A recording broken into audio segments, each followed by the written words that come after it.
पड़ा है।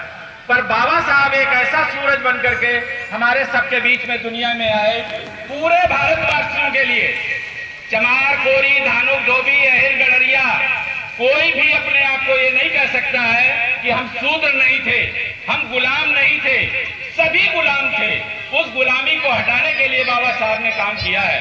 तो एक ऐसे महापुरुष जिनको सुन करके, जिनको देख करके, जिनका बताना चाहिए, हमारी भारत सरकार को जो सूचना देना चाहिए लोगों के बीच में कि बाबा साहब ने तुम्हारे लिए क्या किया है, वो काम हमारी सरकारों ने आज से 75 साल से, जब से देश आजाद है, वो सरकारों का काम था कि बाबा साहब के बारे में लोगों को बताया जाए। पर बाबा साहब का कोई सीरियल नहीं बनाया गया और बाबा साहब का कोई प्रचार नहीं किया गया। प्रचार हमारे बीच में उन लोगों का रात दिन किया जाता है और किया गया है जिनके द्वारा हमें एकन्नी नहीं मिली है।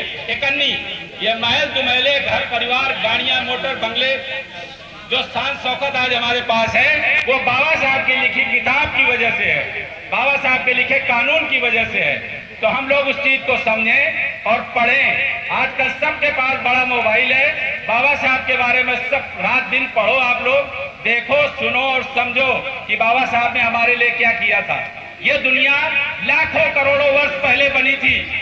जब बनी थी तो हमारे तुम्हारे पूर्वज जैसे मकड़ी मक्खी रहते हैं, ऐसे रहते थे।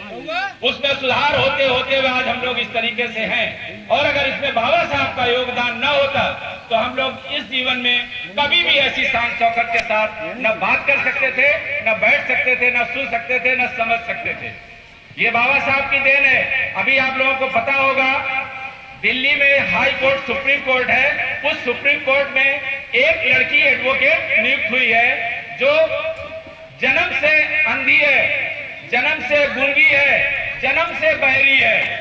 जन्म से बहरी, गूंगी, अंधी लड़की सुप्रीम कोर्ट में एडवोकेट नियुक्त हुई है। किस वजह से? बाबा साहब के कानून की वजह से। उसने पढ़ाई की, सूरदास होते हुए पढ़ाई करके, गूंगी होते हुए, बहरी होते हुए भी सुप्रीम कोर्ट में एडवोकेट नियुक्त हुई है। तो हम लोग बाबा साहब को पढ़ के कहां तक जा सकते हैं, ये हम लोगों को सबको समझना है। अब हम अपनी वाणी को यहीं पर विराम देंगे, हमें कई जगह जाना भी है और आप सब लोगों का नियुक्त है टाइम, तो ये सब लोग बोलेंगे। जय भीम, नमो बुद्धाय।